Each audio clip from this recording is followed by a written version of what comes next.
چند جملے آپ کی خدمت میں بیان کرنا چاہوں گا۔ یقیناً کوئی عبادت ایسی نہیں ہے، کوئی مقام ایسا نہیں ہے اس عبادت یا مقام کے بارے میں امام جعفر صادق علیہ السلام کی رہنمائی موجود نہ ہو۔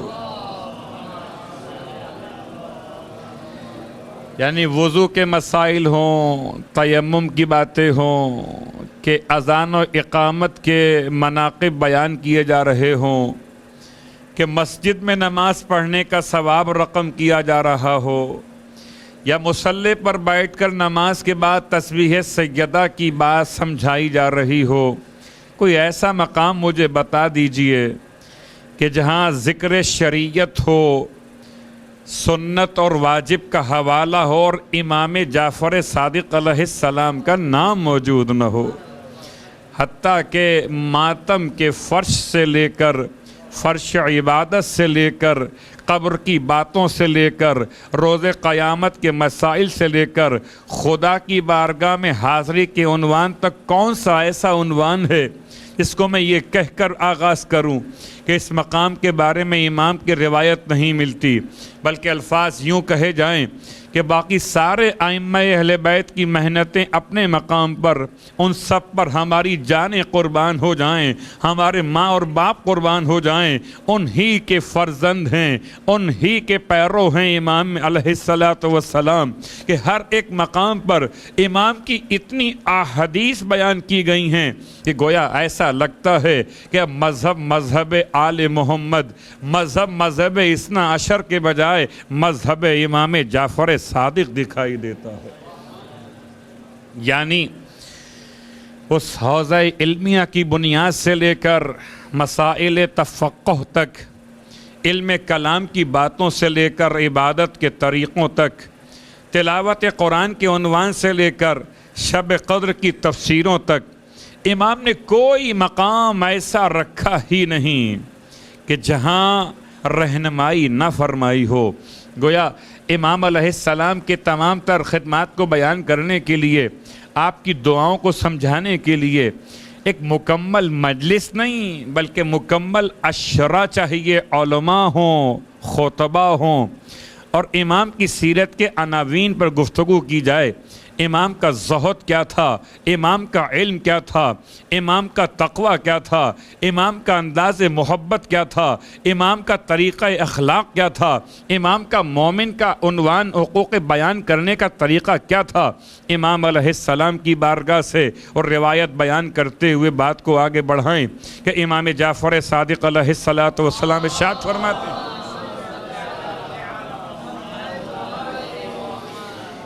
اور اس روایت سے آغاز اس لیے کر رہا ہوں کہ روایت آپ نے ہزار بار سنی ہے، بارہا سنی ہے اور سنتے رہیے گا کہ اس روایت کا ایک تعلق انسان کی دنیا سے ہے اور ایک تعلق انسان کی آخرت سے۔ امام ارشاد فرماتے ہیں، اذا مات ابن آدم، جب فرزند آدم دنیا سے انتقال کر جاتا ہے، جب کسی انسان کی موت واقع ہو جاتی ہے، انقطع عملہ عن الدنیا الا عن ثلاث، تو اس کے تمام دنیا سے تعلقات منقطع ہو جاتے سوائے 3 تعلقات کے۔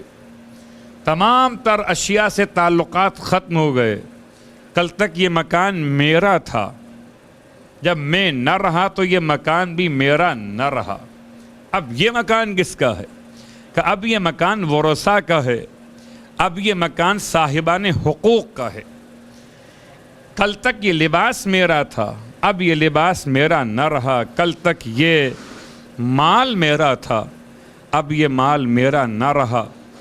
اور اس حد تک امام کے الفاظ نے انسان کو متوجہ کیا۔ ارشاد فرمایا کہ 3 چیزیں ایسی ہیں جو انسان کے مرنے کے بعد بھی اس کے ساتھ ساتھ باقی رہتی ہیں، رابطہ باقی رہتا ہے۔ وہ 3 باتیں کون سی؟ ارشاد فرمایا، صدقۃ جاریہ،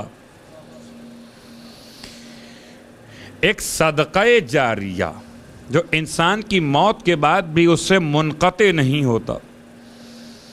واقعاً صدقہ جاریہ صاحبان مال کے لیے مال دے دینا، اور صاحبان علم کے لیے علم کی بات کا پہنچا دینا، صاحبان تقوی کے لیے تقوی کی بات کا اس طرح سے مکمل کر دینا کہ ریاکاری کی نیت نہ ہو، لیکن اگر میری عبادت کو دیکھ کر کسی کو عبادت کا شوق پیدا ہو گیا تو میں نے تقوی کا صدقہ ادا کر دیا۔ صلوات پڑھے محمد و آل محمد۔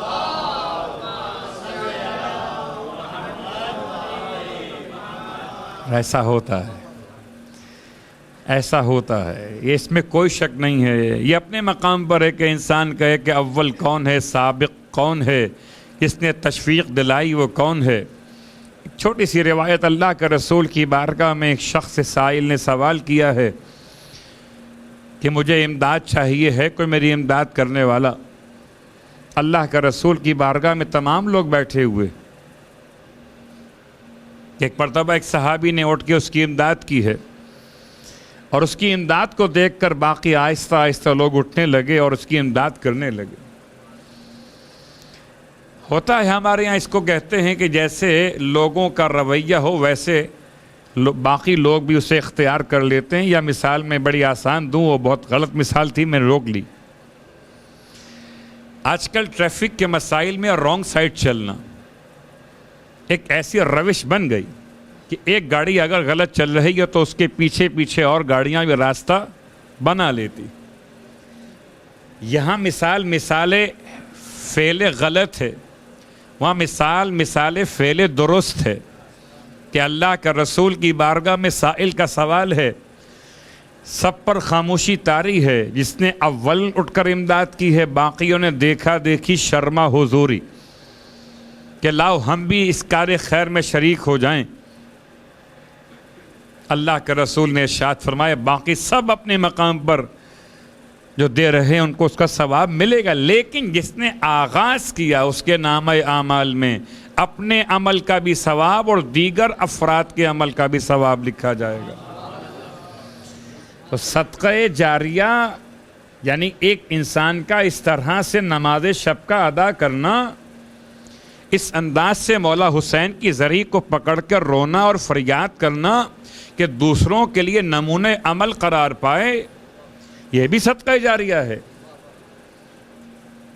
مثال بڑی آسان سی، بہت اچھا ہے انسان کے لیے کہ انسان زبان سے کوئی بات کہے اور قبول کی جائے، اس سے زیادہ عمدہ یہ کہ انسان اپنے عمل کو ایسا کر لے کہ اس کے عمل کو دیکھ کر لوگوں کے عمل کی اصلاح ہو جائے۔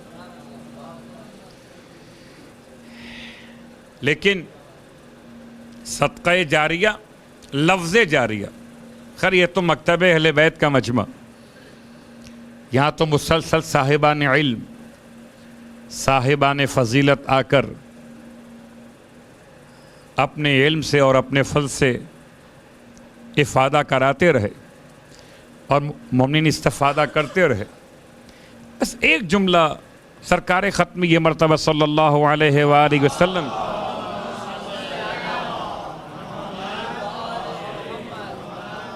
صدقہ جاریہ مرنے کے بعد بھی دیا جاتا ہے اور مرنے سے پہلے بھی دیا جاتا ہے۔ اب ایک سوال، شاید وہ سوال بھی ذرا مشکل سوال ہے اور ماہ رمضان سے متعلق ہے، اور ماہ رمضان سے متعلق سوال کی یہاں کیا ضرورت پیش آ گئی؟ اس لیے پیش آئی ضرورت کہ میں سوچتا ہوں کہ معصوم نے ایسا کیوں نہ کیا کہ منصور دوانقی کے دربار میں بیٹھے رہتے کم از کم شیعت کی نمائندگی تو ہوتی۔ بہت غور کیجئے گا، میرا جملہ بہت سخت، صلوات پڑھے محمد و آل محمد۔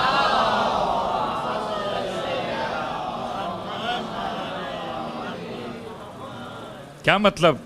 آسان کر لیتے ہیں مطلب کو، کہ جب فقہ بنائے جا رہے تھے، جب امام کے نام نہاد شاگردوں کو امام بنایا جا رہا تھا اور درباروں میں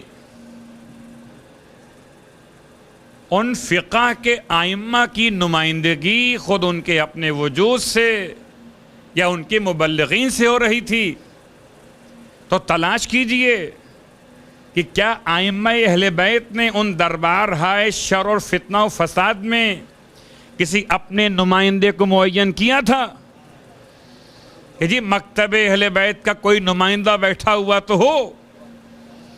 اگر ائمہ اہل بیت نے دربار باطل اور فتنہ و فساد میں اپنے کسی نمائندے کو معین نہیں کیا تو آج کا کوئی بھی شخص یہ کہہ کر کسی فتنہ و فساد کی محفل میں جا کر بیٹھنے کے جواز کو تلاش نہ کرے کہ ہم تو شیعت کی نمائندگی کر رہے ہیں۔ صلوات پڑھیں محمد و آل محمد۔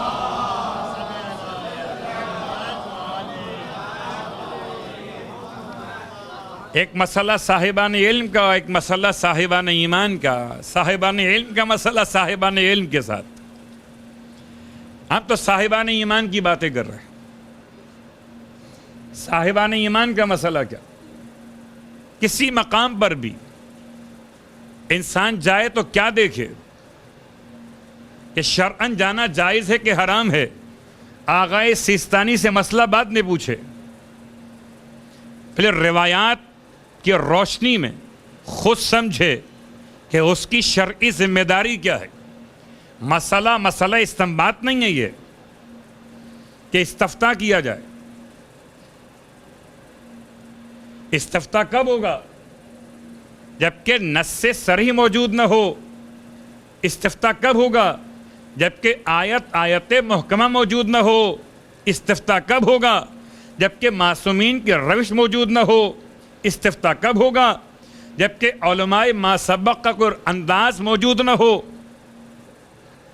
تب پوچھئے گا نا۔ لیکن اگر سیرت معصوم، آیات قرآن، احادیث پیغمبر اور علماء ما سبق کا طریقہ موجود ہو تو چلیے بات کو اور آسان کر لیتا ہوں، کہیں کوئی یہ خیال نہ کیا جائے کہ جواب کہاں رہ گیا۔ جواب بڑا آسان سا ہے۔ ہر اس مقام پر جانا شرعاً جائز ہے جہاں انسان کا دین اور ایمان خطرے میں نہ ہو۔ بہت توجہ کے ساتھ، دین اور ایمان خطرے میں نہ ہو۔ اور ہر اس مقام پر جانا حرام ہے۔ چلیے بات بڑی آسان سی ہم کر لیتے ہیں۔ ایک ہے خالصتاً حرام، ایک ہے خالصتاً حرام نہیں ہے لیکن اشتباہ بالحرام ہے۔ اور سرکار ختم یہ مرتبہ صلی اللہ علیہ وآلہ وسلم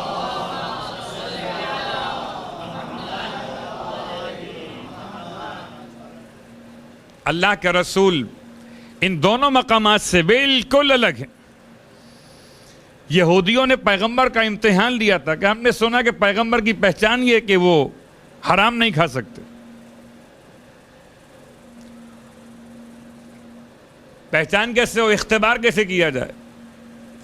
کہ جملہ ہے واقعے کا، تاریخ کا، کہ ایک ایسا گوشت کہ جو حیوان چوری کیا گیا تھا، اس کے گوشت کو تیار کر کے پیغمبر کی بارگاہ میں بھجوایا گیا۔ جن کا مسئلہ شرعی مختلف تھا ان کے لیے اور بات تھی، پیغمبر نے ہاتھ بڑھایا ہی نہیں۔ پوچھا گیا آپ کیوں نہیں کھاتے؟ یہ تو حلال ہے۔ ارشاد فرمائے میرے پروردگار نے مجھ پر مال حرام سے اجتناب لازم قرار دیا، اور میرا پروردگار حرام سے میری حفاظت فرماتا ہے۔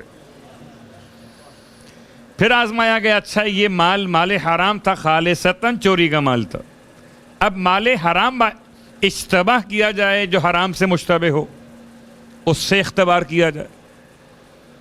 بغیر پیسے دیے ہوئے ادھار پر لے لیا، نیت یہ تھی کہ دیں گے نہیں،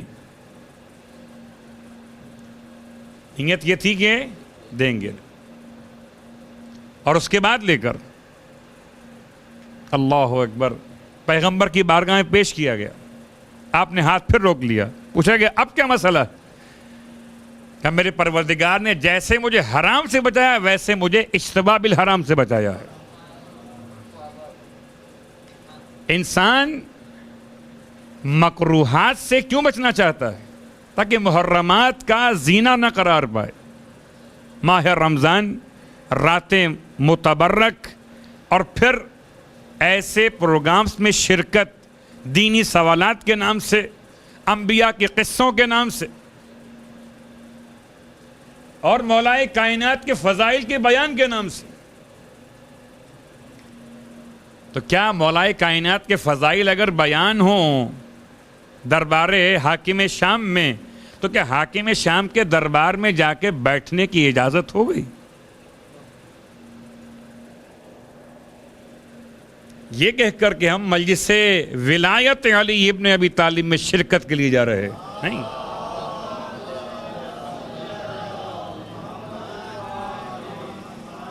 تو جواب بڑا آسان سا، جہاں پر دین اور ایمان خطرے میں ہو، دین اور ایمان دونوں، عقیدہ اور عمل دونوں، عقیدہ اور عمل دونوں، ہو سکتا ہے کہ آنکھیں محفوظ ہو جائیں، اب بڑے متقی ہوں، لیکن وہاں بیٹھے ہوئے افراد جو سوالوں کے جوابات دیتے ہیں، ان کے کسی ایک جواب کو سن کر اگر آپ کا عقیدہ متاثر ہو گیا، اس کا علاج کیا کیجیے گا؟ خیر، بہت ساری باتیں، میں کون کون سی مثالیں بیان کروں. کبھی سوچئے گا کہ نائی کی دکان پر جاتے ہوئے کبھی تصور کیا ہے کہ نائی سے رقم واپس لینا کھلے کراتے ہوئے اشتباہ رکھتا ہے؟ کیا مطلب ہے؟ کہ نائی دو کام کر رہا ہے، ایک جائز کر رہا ہے، ایک حرام کر رہا ہے. اس کا مال حلال مخلوط بحرام ہے. جی میڈیا پر تو نعتیں بھی آتی ہیں. مجھے بڑا خیر افسوس ہوا تمام مسائل کو معلوم کرتے ہوئے. صدقہ جاریہ بہت ڈر لگتا ہے کہ اگر کوئی صاحب علم اپنے مخصوص لباس کے ساتھ کسی ایسے مقام پر تشریف فرما ہو کہ اس کے بیٹھنے سے لوگوں کو تشویق پیدا ہو، تو یہ صدقہ جاریہ عذاب جاریہ ہے. تشویق پیدا ہو کہ میں نہیں جاتا تھا، میں اس لیے جاتا ہوں کہ آپ بھی جاتے ہیں. امام فرماتے ہیں کہ انسان جیسے ہی مرے گا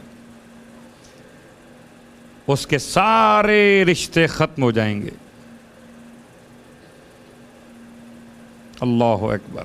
انقطع عملہ عن الدنیا، صرف 3 رہ جائیں گے. ایک صدقہ جاریہ، جاریہ مطلب جو مسلسل ہو، جو کبھی ختم نہ ہو، جو بڑھتا رہے. ایک دے کر گئے تھے، 1 سے 10 بنے، 10 سے 70 بنے، 70 سے 700 بنے، 700 سے ہزاروں اور لاکھوں میں تقسیم ہو جائے. صدقہ جاریہ جو کبھی کم نہ ہو. پھر امام فرماتے ہیں دوسرا سنت حسنہ، یعنی انسان دنیا سے چلا گیا، اگر کوئی ایسی روش قائم کر کے گیا جس پر لوگ عمل کر رہے ہو. اب یہ خاندانوں کی مثالیں ہیں، میں کیا کسی کا نام لوں؟ ہمارے یہاں تو بڑے مسائل ہیں. لوگ عقیدت کی عجیب عجیب باتیں کرتے ہیں اور عقیدت کی باتوں کو عقیدہ کہتے ہیں. اب بات کی جائے قوال کے اعتبار سے تو صابری کی بات تو کر رہے تھے، یا بات کر رہے تھے وہ عبدالستاریدی کی. حیرت ہے کہ ہمارے یہاں کیا کریکٹر موجود نہیں ہیں، کہ ہمارے یہاں آئیڈیل موجود نہیں ہیں. کیا شیخ مفید سید مرتضی علم الہدیٰ، کیا آغائے بہجت، آغائے وحید خراسانی اور سید حسن نصر اللہ، یا اور بہت سارے ایسے کہ جن کے نام بہت کم مشہور ہیں، بہت لوگ موجود ہیں. اگر روش قائم کرنا چاہتے ہیں تو ان کی روش قائم کیجیے. کوئی ایسا نظام بنا کے جائیے خاندانوں میں. مشترکہ مجلس ایصال ثواب روش ہے، مشترکہ شادیاں روش ہے، شادیوں میں کھانے کی کمی روش ہے، جہیز کو مناسب انداز میں لے کر آنا روش ہے،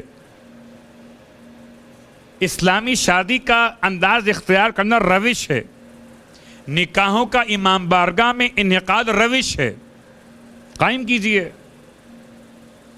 اپنے علاقے میں دعائیں توسل و دعائیں ندبہ کا عنوان قائم کیجئے، روش ہے۔ اور جو اچھی روش قائم کرے گا، امام جعفر صادق علیہ السلام ارشاد فرماتے ہیں،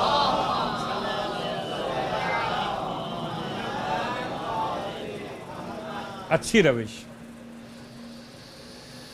واقعاً انسان دنیا سے چلا جائے گا، امام فرماتے ہیں، مگر روش جو سنت حسنہ ہو۔ کچھ لوگ ہیں جو بدعت حسنہ کی بات کر رہے تھے، امام نے اپنے ماننے والوں کے لیے سنت حسنہ کی بات کی۔ اور تیسری اور آخری بات امام فرماتے، اولاد صالح۔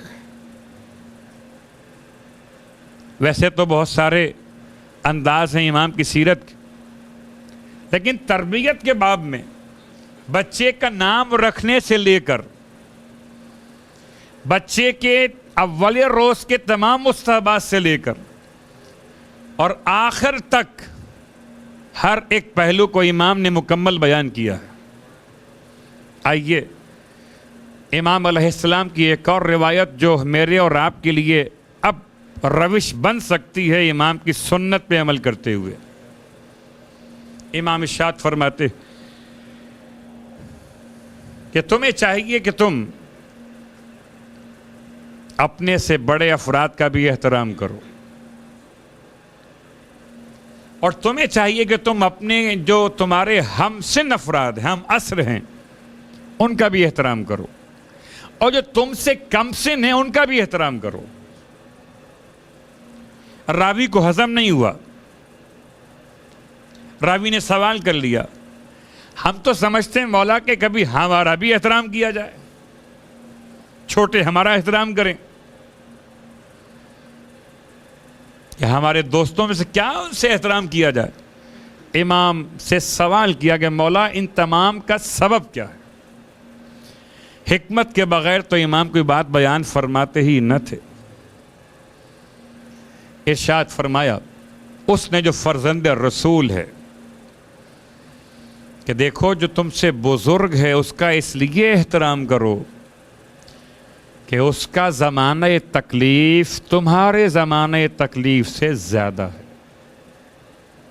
کیا مطلب؟ اس جملے کو آسان کرتے، زمانہ تکلیف یعنی میں جب بچپنے میں کوئی نامہ اعمال بند ہونے کی بنیاد پر جو اعمال انجام دیا کرتا تھا، وہ اعمال میرے والدین کے نامہ اعمال میں لکھے جاتے تھے۔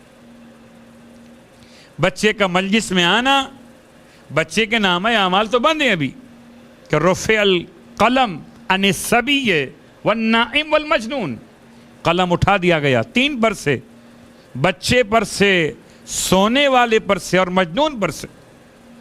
تو بچے پر کوئی تکلیف وارد نہیں ہے جب تک کہ عاقل و بالغ نہ ہو جائے۔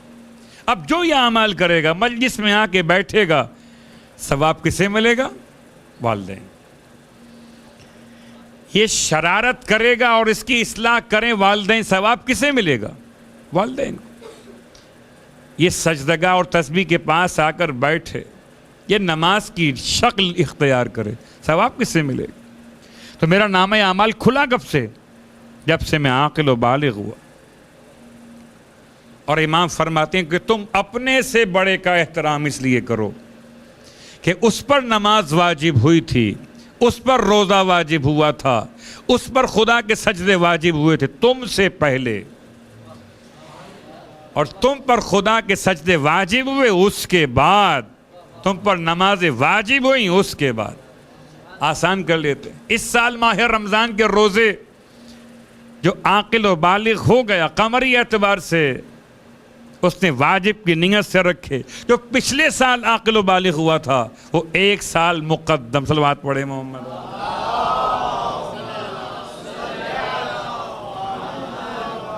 بڑا فرق۔ اپنے سے بزرگ، ہمارے یہاں لوگ کوتاہیوں سے احترام کا معیار بناتے ہیں. یہ گناہ گار ہے, یہ خطا کار ہے, یہ معصیت کار ہے, اس سے کیا ملنا, ارے یہ تو مومن نہیں ہے, اس کا احترام کیا کرنا. امام نے معیار کو تبدیل کیا. پھر ارشاد فرمایا, مولا نے سوال کے جواب میں جب وہ کہتا ہے مولا اپنے کے جو ہم برابر ہیں ہم سے نے, ان کا احترام کس بنیاد پہ کیا جائے. امام فرماتے ہیں ان کا احترام اس لیے کہ تمہارے گناہ تمہارے لیے یقینی ہیں, تمہارے علم میں کہ تم کیسے گناہ گار ہو, اور جو تمہارے ہم سے ہیں ان کے گناہ تمہارے لیے ظن کی منزل پر ہیں, یقین کی منزل پہ نہیں. اور اگر گناہ یقین کی منزل پر بھی ہوں تو تب بھی توبہ کا ظن تو رہے گا. تو جو تمہارے برابر کے ان کا بھی احترام کرو کہ تم کیا ہو یہ خدا جانتا ہے, ہو سکتا ہے وہ تم سے بہتر ہو. تیسری اور آخری بات امام فرماتے ہیں جو تم سے کم سن ہیں ان کا بھی احترام کرو. راوی پوچھتا ہے مولا ان کا احترام؟ فرمایا ہاں اس لیے کہ ان کا زمانہ گناہ کم ہے, تمہارا زمانہ گناہ زیادہ ہے. کیا مطلب؟ 1 سال پہلے میں بالغ ہو گیا تھا, اگر میں نے غیبت کی تو غیبت کے جرم کو سال مکمل ہو گیا, اور یہ ابھی بالغ ہوا ہے. اس کا زمانہ غیبت زمانہ گناہ مجھ سے مختصر ہے, تو مجھے چاہیے میں اس کا بھی احترام کروں. 1400 سال پہلے معصوم نے ایسا مزاج مومن کا بنا دیا. اور پھر ایک خاص جملہ امام کی روایت سے سوچ کر تو آیا تھا کہ آج صرف مومن پر مومن کے حقوق بیان کروں گا, لیکن وقت تمام ہو گیا. امام فرماتے بہترین میرا دوست صدیق وہ ہے میرے بھائیوں میں سے جو مجھے میرے عیوب ہدیہ کر دے. عجیب جملہ ہے, مجھے بہت برا لگتا ہے اگر کوئی مجھے میرے عیب ہدیہ کرتا ہے, مجھے بہت اچھا لگتا ہے اگر کوئی میری تعریف ہدیہ کرتا ہے. یہ ممبر کا مسئلہ ممبر کے ساتھ, ہر مومن کا مسئلہ اس مومن کے ساتھ. بھلا تنقید کس کو اچھی لگتی؟ صلوات پڑھے محمد والے محمد.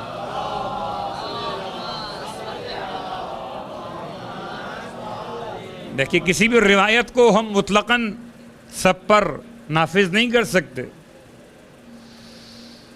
امام کا جو پیغام ہے اس کو سمجھنے کے لیے پہلے مزاج بنانا پڑے گا. امام فرماتے ہیں میرا بہترین دوست وہ ہے میرے بھائیوں میں سے جو میرے عیوب مجھے ہدیہ کر دے, مجھے بتائے کہ میرے عیوب کون سے, میری آواز کہاں تک پہنچی یہ بتائے مجھے, میرے الفاظ کیا تھے وہ بتائے مجھے, میں نے کہاں لفظ مذکر کو مؤنث پڑھ دیا وہ بتائے مجھے, کہاں میں نے کسی واجب کو کم انجام دیا وہ بتائے مجھے. میرا بہترین دوست وہ ہے, بہترین دوست. اور یقین کریں کہ میں اور آپ ہم سب ملا کر آج کے دور میں سب سے بدترین دوست وہ ہے ہمارا جو ہمارے عیب ہمیں بار بار بتلائے کہ جی بیٹی کو کہاں بیاہ دیا, اچھا فیصلہ نہیں کیا, بہو کے ساتھ آپ نے کیا کیا, یہ ظلم کر دیا, یہ اپنی بہن کے ساتھ کیا کیا, اس کا حق میراث ضبط کر لیا. آج کسی مومن کو مومن کچھ کہے تو برا لگتا ہے. خدا معلوم امام جعفر صادق علیہ السلام کن الفاظ میں ادا کر رہے تھے, کیا الفاظ تھے.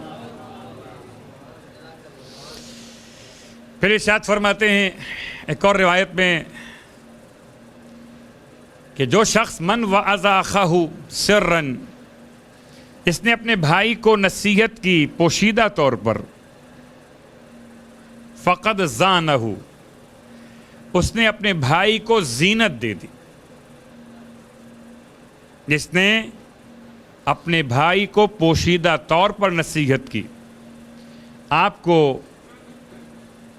اگر یہ بات معلوم ہو کہ مجھ سے غلطی ہوئی ہے تو میری غلطی بتانے کے دو طریقے ہیں آپ کے پاس، کہ آپ فرش عزا پر بیٹھے بیٹھے اپنے ہاتھ کو اٹھا کر آواز کو بلند کر کے کہیں جی قبلہ آپ غلط پڑھ رہے ہیں، یہ جملہ یوں نہیں یوں پڑھنا چاہیے آپ کو۔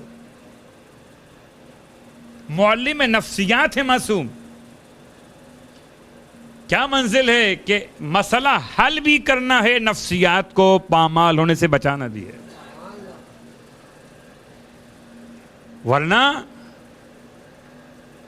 ہر کس و ناکس ہر دوست بیٹھ کر فرش عزا سے کہہ دے کہ جی آپ غلط پڑھ رہے ہیں اور لوگ قبول کر لیں۔ امام نے فرمایا من وعظ اخاہ سرا،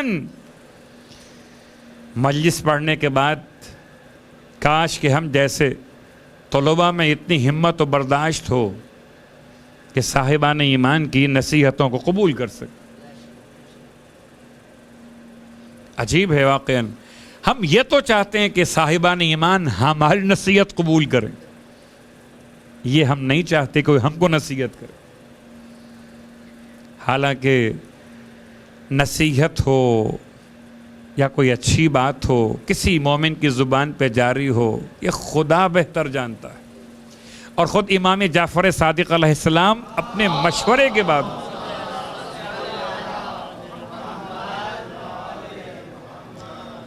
چلیے چونکہ معصوم ہے تو لفظ مشورہ استعمال ہوا، امام اپنے معاملات میں اپنے حبشی غلاموں سے بات چیت کیا کرتے تھے، مشورہ کیا کرتے تھے۔ لوگوں نے پوچھا مولا یہ حبشی غلام اور یہ آپ کو کیا مشورہ دیں گے؟ ان کے نہ علم اتنا، نہ ان کی عقل اتنی، نہ ان کی سمجھ اتنی۔ امام نے کیا جملہ ارشاد فرمایا؟ فرمایا ہو سکتا ہے خدا میرے حق میں خیر کو ان کی زبان پر جاری کر دے۔ تو انسان اگر مومن اپنے کسی مومن بھائی میں کوتاہی ملاحظہ کرے تو ایک طریقہ یہ کہ سب کے سامنے کہہ دے۔ سب کے سامنے کہا تو فقط شأنہ ومن وعظ اخاہ علانیۃ فقط شأنہ، وہ لفظ امام نے استعمال کیا جو سورہ الکوثر میں خدا نے استعمال کیا، ان شأنک ھو الابتر۔ اگر کسی نے اپنے بھائی مومن کو سب کے سامنے نصیحت کی تو اس نے اس کی دشمنی اختیار کر لی، اس سے دشمنی کا اظہار کر دیا۔ اور اگر پوشیدہ طور پر نصیحت کی، تنہائی میں لے جا کر نصیحت کی، تو اس نے اپنے بھائی مومن کی زینت کا کام انجام دے دیا۔ مجھے حیرت ہے، افسوس بھی ہوتا ہے کبھی کہ اگر میرے یہاں پر کچھ لگا ہوا ہو تو کتنے ملنے والے میرے قریب آتے ہیں، کچھ کہنا چاہتے ہیں، کچھ رک جاتے ہیں۔ کبھی ایسا ہوتا ہے کہ ہم آبا الٹی پہن کر مجلس پڑھنا شروع کر دیتے ہیں۔ اب کوئی کہنا بھی چاہتا ہے کہ مولانا آبا الٹی ہے آپ کی، سیدھی کر لیجئے، یا امامہ اپنے ترچھا پہن لیے، سیدھا پہن لیجئے۔ یہ مثال میں بڑی سادہ سی دے رہا ہوں کہ وہ ممبر کا تقدس بھی رہے اور مثال بھی واضح ہو جائے۔ اور اپنی ذات کو میں پہلے پیش کر رہا ہوں، صلوات پڑھے محمد و آل محمد۔